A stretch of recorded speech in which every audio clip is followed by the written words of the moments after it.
chez nous, il y avait du vent, alors.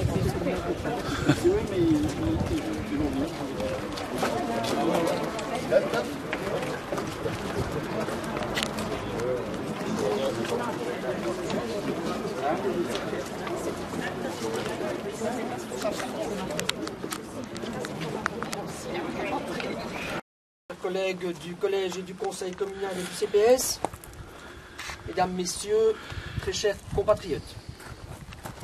Bonjour à toutes et tous et merci d'être présents ici avec nous à Néchin afin de célébrer la fête nationale qui commémore aujourd'hui le 185e anniversaire de la prestation de serment de notre premier souverain, Léopold Ier. Avant toute chose, j'aimerais que nous rendions hommage aux victimes du terrible attentat qui s'est déroulé il y a aujourd'hui une semaine à Nice.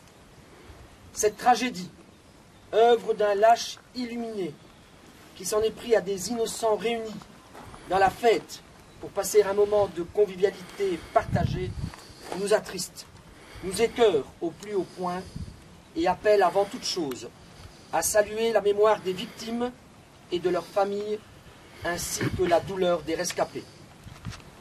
C'est ainsi qu'au nom de l'ensemble des Étainpuisiennes et des Étainpuisiens, je tiens à exprimer tout notre soutien et notre compassion aux familles et aux proches des victimes décédées ou blessées, avec un moment tout particulier pour mes deux collègues français et leur adjoint ici présent.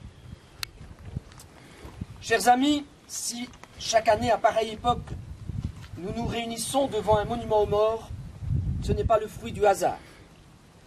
En effet, si le souvenir est la mémoire du cœur, il meurt s'il n'est pas au jour de l'élection présidentielle en Autriche. Je pense à la montée en puissance d'une Marine Le Pen qui se positionne pour remporter l'élection présidentielle de 2017. Je pense aux nationalistes de la NVA et aux propos récents du ministre-président flamand qui, il y a 10 jours, disait encore vouloir cracher sur les Wallons et répétait les propos de son président de parti, selon lequel la Belgique est et reste un pays avec 2 démocraties. En ces lendemains moroses de Brexit et de dangereuses montées des populismes sur tout le continent, il est urgent de rendre une âme à l'Europe dont les instances semblent pédaler dans la choucroute.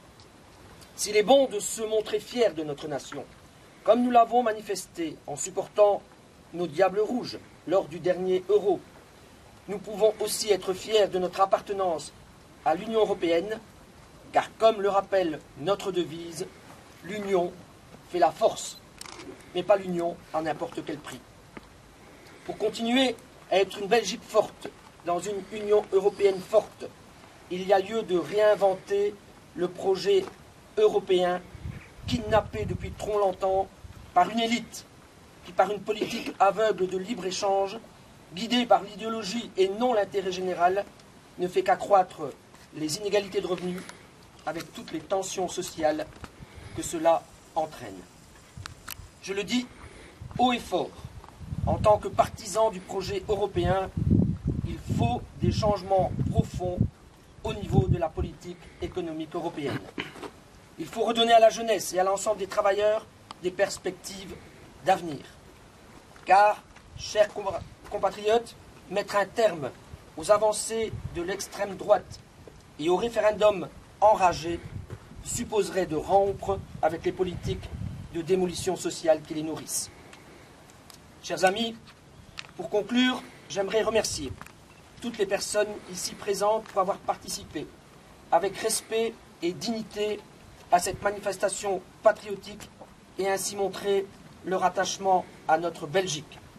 Je voudrais adresser un merci tout particulier à notre abbé pour l'Eucharistie qu'il a célébrée.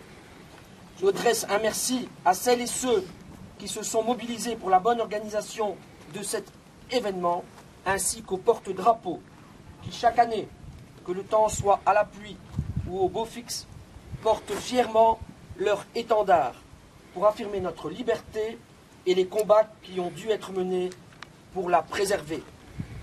Mais comme j'aime à le rappeler chaque année, on ne peut être patriote en ayant l'estomac vide. C'est pourquoi je vous invite, après les dépôts de gerbes, à nous rejoindre à l'école pour partager ensemble le verre de la convivialité. Bonne fête à toutes et à tous. Vive Étain-Puy, vive la France, vive la Belgique.